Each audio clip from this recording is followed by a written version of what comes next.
Halo, apa kabar semuanya? Semoga kalian semua sehat. Kali ini si Bray akan membahas sebuah alur cerita film berjudul Into the Sun. Film ini sangat seru dan menegangkan sehingga tidak usah berlama-lama bagaimana alur ceritanya. Mari kita saksikan sampai selesai.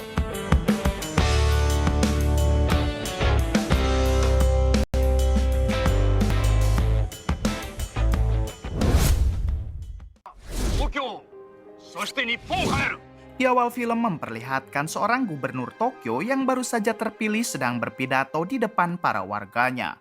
Di dalam pidato tersebut, si gubernur berjanji akan memberantas kejahatan serta peredaran tepung haram yang belakangan ini marak terjadi di kota Tokyo. Bukan hanya itu, ia juga membahas tentang para imigran yang semakin banyak berdatangan dan mereka seringkali berbuat onar.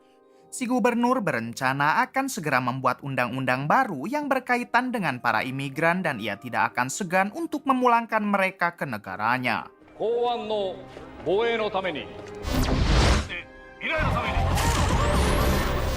Setelah si gubernur selesai berpidato dan akan segera ke mobil, tiba-tiba ternyata ada beberapa orang tak dikenal yang sengaja datang untuk menghabisi si gubernur. Kemungkinan mereka adalah orang-orang yang tidak setuju dengan apa yang direncanakan oleh si gubernur. Siang harinya adegan berpindah ke seorang pria bernama Kuroda. Diketahui Kuroda adalah pemimpin Yakuza dari golongan kelas B atau bisa disebut Yakuza generasi baru. Ketika Kuroda masuk ke dalam markas, ternyata di sana ada salah satu anak buahnya, yaitu orang yang tadi pagi menghabisi si gubernur. Artinya kematian si gubernur adalah rencana dari Kuroda. Di sini Kuroda langsung mengajak kelompoknya untuk merayakan keberhasilan mereka karena sudah menghabisi si gubernur. Di tempat lain, kita akan diperlihatkan dengan sekelompok gangster Cina yang ada di Tokyo. Dan kelompok ini dipimpin oleh seorang pria bernama Chen. Saat itu anak buahnya sedang melakukan sumpah setia untuk terus tunduk kepada Chen. Diketahui kalau kelompok Chen sudah beberapa tahun ini menjalin bisnis dengan kelompok Yakuza yang dipimpin oleh Kuroda. Mereka saling bekerja sama dalam peredaran tepung haram ke luar negeri dan paling banyak adalah ke Amerika. Bukan hanya itu, kelompok Chen juga ternyata terlibat atas aksi penyerangan si gubernur tadi pagi. Bahkan ada salah satu anak buahnya yang ikut turun dalam menghabisi si gubernur. Kemudian di waktu yang sama, Chen dan Kuroda masing-masing menghabisi anak buah mereka sendiri yang tadi pagi ikut menjalankan misi pembunuhan si gubernur. Time to go. Semua ini sengaja dilakukan yaitu untuk menghilangkan saksi supaya Chen dan Kuroda tidak terseret jika kasus tersebut sampai tercium oleh polisi. Beberapa hari kemudian, kasus kematian si gubernur kini sudah tersebar ke seluruh negeri termasuk CIA Amerika yang ada di Jepang. Oleh karena itu, ketua CIA yang ada di sana langsung menghubungi anggota terbaiknya untuk datang menghadap. Tak lama dari itu, datanglah anggota CIA terbaik mereka yang bernama Travis. Kemudian disusul oleh rekannya yang bernama Agen Mac. Di sini ketua CIA mengatakan kalau Travis dan Agen Mac akan ditugaskan untuk menangani kasus kematian si gubernur secara rahasia. Karena ia yakin kasus tersebut ada hubungannya dengan para Yakuza dan selama ini ada sebagian kelompok Yakuza yang terus mengedarkan tepung haramnya ke Amerika. So why are we involved? Well, you know, life is never that simple. Nobody knows the bad guys like you do. Di sisi lain terlihat kelompok Kuroda dan kelompok Chen sedang mempersiapkan pengiriman ke Amerika karena memang target pasar mereka yang utama adalah ke negara tersebut. Kembali ke Travis dan Agen Mac yang sekarang diminta oleh ketua CIA untuk mendatangi TKP penembakan si gubernur. Singkat waktu sesampainya di sana, ternyata Travis ini sangat ahli dalam menganalisa TKP. Dengan hanya melihat rekaman CCTV, ia langsung tahu kalau orang yang mengeksekusi si gubernur kemungkinan adalah kelompok Yakuza yang bekerja sama dengan gangster Cina. Hal tersebut ia ketahui karena orang itu mempunyai tato Yakuza, namun ia juga memakai kalung yang biasa dipakai oleh kelompok gangster Cina. Alright, you see that gold emblem around his neck? See if you can come real close on that for me. I want to take a look. Setelah itu, Travis mendatangi kampung Cina yang ada di Tokyo. Ternyata ia datang ke sana untuk menemui salah satu sesepuh dari para imigran Cina yang ada di Jepang. Di sini, Travis langsung mengatakan bahwa ia sudah tahu kalau ada sebagian gangster Cina yang bekerja sama dengan Yakuza. Untuk itu, Travis meminta kepada si sesepuh agar menasehati mereka untuk tidak macam-macam karena akibatnya akan berimbas kepada para imigran yang lain. Si sesepuh berterima kasih kepada Travis karena sudah mengingatkannya dan ia akan mencoba menasehati mereka. Kemudian keluarlah anak si sesepuh yang bernama Mei Ling. Mei Ling begitu senang karena ia sudah lama tidak bertemu dengan Travis. Ternyata Mei Ling ini adalah murid Travis dan sekarang Mei Ling sudah cukup ahli dalam memainkan pedang sama seperti Travis. Setelah itu, Travis mengajak agen Mac untuk menemui ketua Yakuza senior atau Yakuza generasi lama. Sesampainya, Travis langsung disambut baik oleh ketua Yakuza senior yang saat itu sedang bersama rekan-rekannya. Travis bertanya apakah kematian si gubernur ada hubungannya dengan para Yakuza senior. Sang ketua menjawab kalau organisasinya tidak diperbolehkan ikut campur ke dalam dunia politik atau pemerintahan Jepang. Artinya Yakuza senior tidak tahu apa-apa mengenai insiden tersebut. Kemudian sang ketua mengatakan kalau insiden itu mungkin ada hubungannya dengan kelompok Yakuza kelas B atau Yakuza generasi baru. Di sini sang ketua berjanji akan ikut membantu Travis memecahkan kasus tersebut. Ternyata sang ketua juga sudah mulai geram dengan kelompok Yakuza generasi baru karena mereka seringkali berbuat onar dan hal itu tentu akan mencoreng nama Yakuza. Diketahui Travis sangat dihargai oleh kelompok Yakuza senior karena Travis sudah banyak sekali membantu kelompok mereka. That's why I came. Thank you. I decided to quit Intel. Then my peer managers asked me, "Oh, so which company are you going?" I said, "No, I'm not going anywhere." Go Bruins. Di sisi lain, ketua CIA menghubungi salah satu agen wanita bernama Agnes ini orangnya untuk terus mengawasi Travis. Kenapa Travis harus diawasi, kita akan tahu nanti. Kembali ke Travis dan agen Mac yang sekarang akan menemui seorang wanita yang merupakan pacarnya Travis. Sesampainya di sana, Travis menyuruh agen Mac untuk pergi saja sementara ia akan masuk ke dalam. Ini dia pacar Travis yang bernama Nayako. Diketahui Nayako adalah mantan seorang Yakuza yang sekarang bekerja di pemerintahan.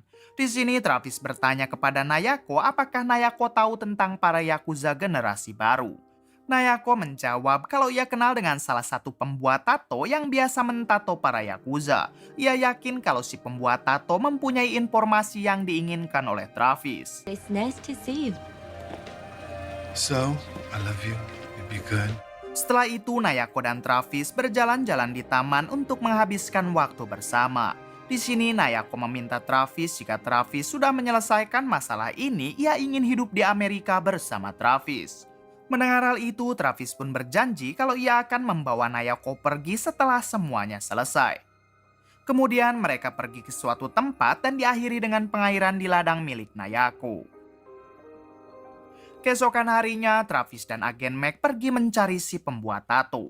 Ketika mereka sedang berjalan, tak sengaja ada seorang preman yang menabrak Travis. Di sini Travis langsung meminta maaf, kemudian ia dan agen Mac mampir ke warung untuk ngopi sebentar. Tak lama dari itu, si preman yang tadi ternyata mengajak teman-temannya menghajar Travis. Travis sebenarnya tidak mau berurusan dengan mereka, namun si preman yang terus mengeluarkan kata-kata kasar, akhirnya Travis turun tangan lalu menghajar mereka.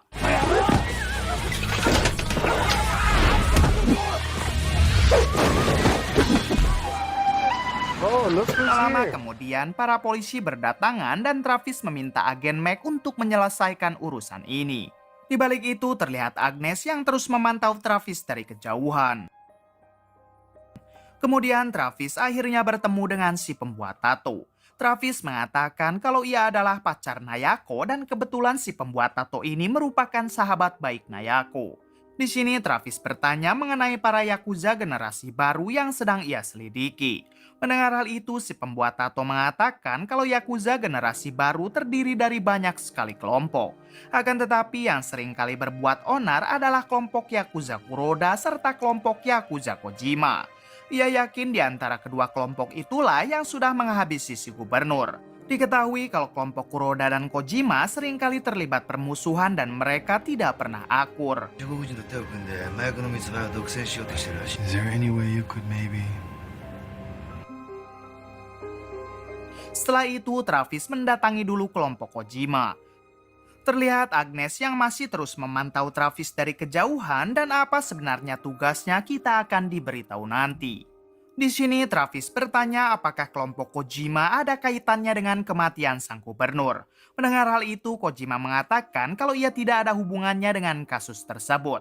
Namun ia sudah mendengar dari beberapa anak buahnya kalau kelompok Kuroda lah dalang dari kasus kematian si gubernur. Di sini Kojima bersedia membantu Travis menyelidiki kasus tersebut. Mengingat kelompok Kojima memang sudah lama bermusuhan dengan kelompok Kuroda. まあ、お互い様は他にあるんだ。金だけを頼りに。そうも呼ばれてんだ。仁義も道理も。奴はやらなきゃならないわけがあるんだ。そうやな。 Di sisi lain terlihat Kuroda sedang mengobrol dengan Chen, yaitu ketua gangster Cina. Tak lama kemudian datang satu anak buahnya yang ternyata orang ini adalah orang yang tadi siang dihajar oleh Travis.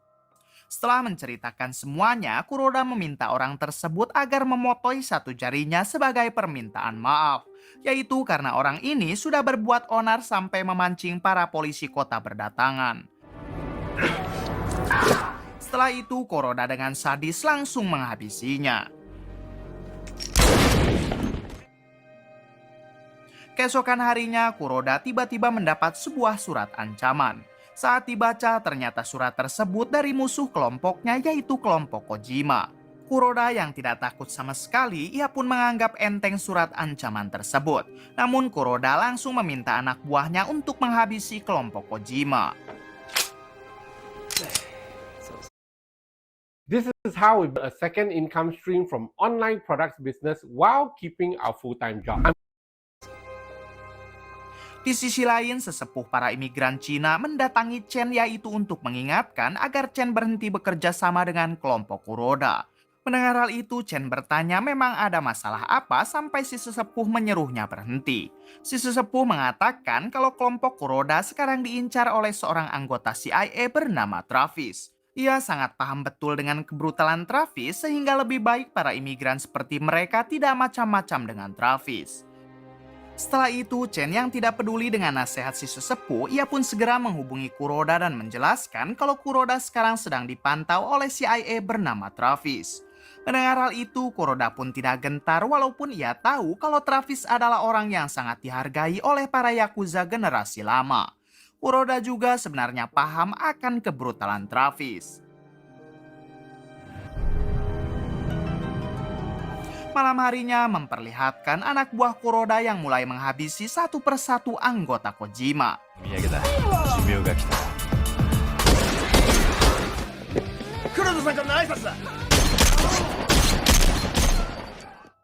Sementara itu, Travis yang sedang bersama Nayako pacarnya tiba-tiba dihampiri.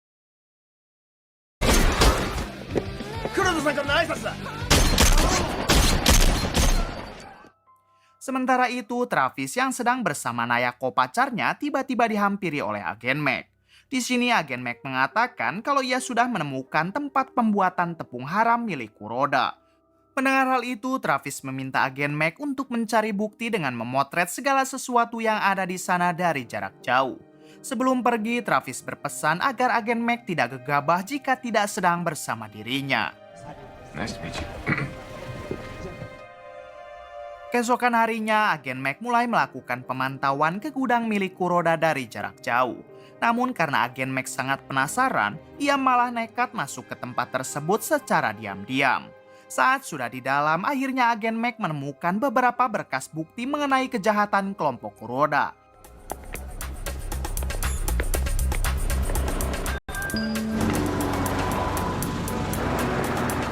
Sayangnya bersamaan dengan itu, dua anak buah Kuroda masuk dan memergoki agen Mac.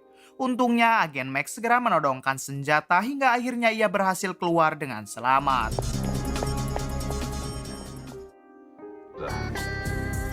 Malam harinya, agen Mac yang sedang bersantai sambil menunggu kedatangan Travis, tiba-tiba ia dihampiri oleh anak buah Kuroda yang langsung memaksa agen Mac untuk ikut dengan mereka.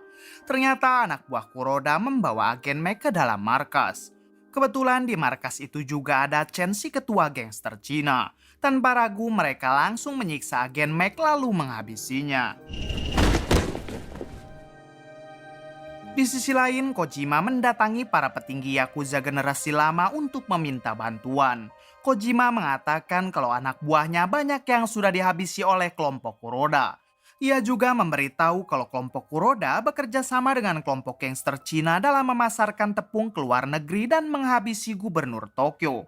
Artinya nama besar Yakuza sekarang sedang dicoreng oleh kelompok Kuroda. Mendengar hal itu, para petinggi Yakuza senior akhirnya mengizinkan Kojima untuk membantai kelompok Kuroda dan juga gangster Cina. Keesokan harinya memperlihatkan Travis yang akan mendatangi markas Kuroda sendirian. Rupanya Travis sangat murka setelah mengetahui kalau agen Mac yang merupakan rekannya kini sudah dihabisi. Sesampainya di sana, Travis langsung menghabisi semua anak buah Kuroda yang ada di tempat tersebut.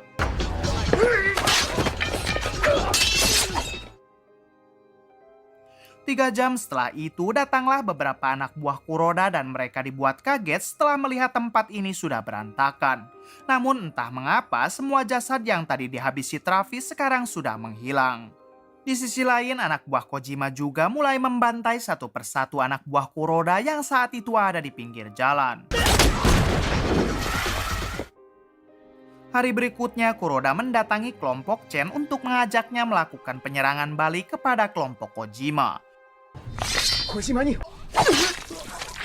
Matsura, Kuroda-san. Bonsai Gigi. Pada akhirnya, sebagian besar kelompok Kojima berhasil dihabisi oleh mereka. Bukan hanya itu, mereka juga ternyata mengincar pacarnya Travis, yaitu Nayako.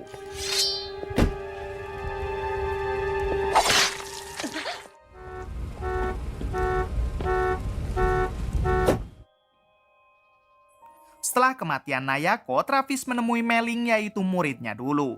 Di sini Travis ingin tahu di mana keberadaan markas para gangster Cina yang dipimpin oleh Chen, sebab Travis sadar kalau gangster Cina juga terlibat. Kemudian dengan bantuan dari Mei-ling, Travis akhirnya bisa masuk ke dalam markas kelompok Chen. Tanpa banyak basa-basi, Travis langsung menghabisi mereka satu persatu sampai tidak ada yang tersisa.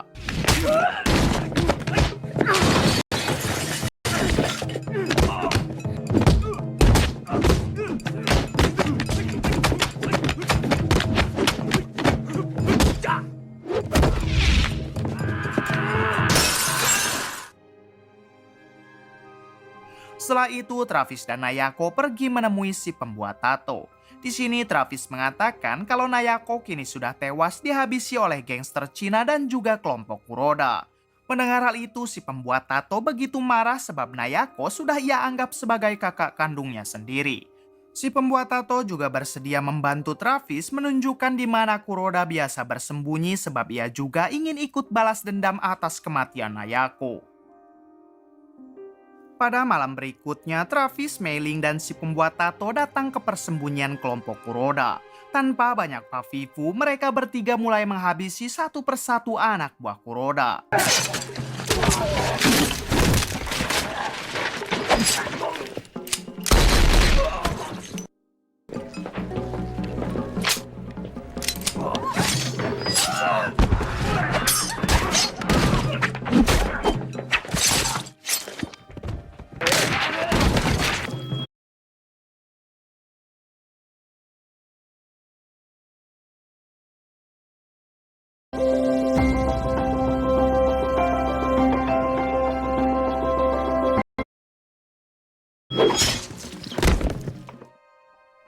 Di suatu kesempatan, si pembuat tato yang sudah menghabisi sebagian anak buah Kuroda, ia pun masuk ke ruangan Kuroda. Di sini si pembuat tato mengajak Kuroda berduel dengan pedang, namun tiba-tiba Kuroda mengatakan kalau si pembuat tato beruntung karena peluru yang ada di pistolnya hanya ada satu. Bersamaan dengan itu datang Travis hingga terjadilah perduelan sengit antara Travis dan Kuroda.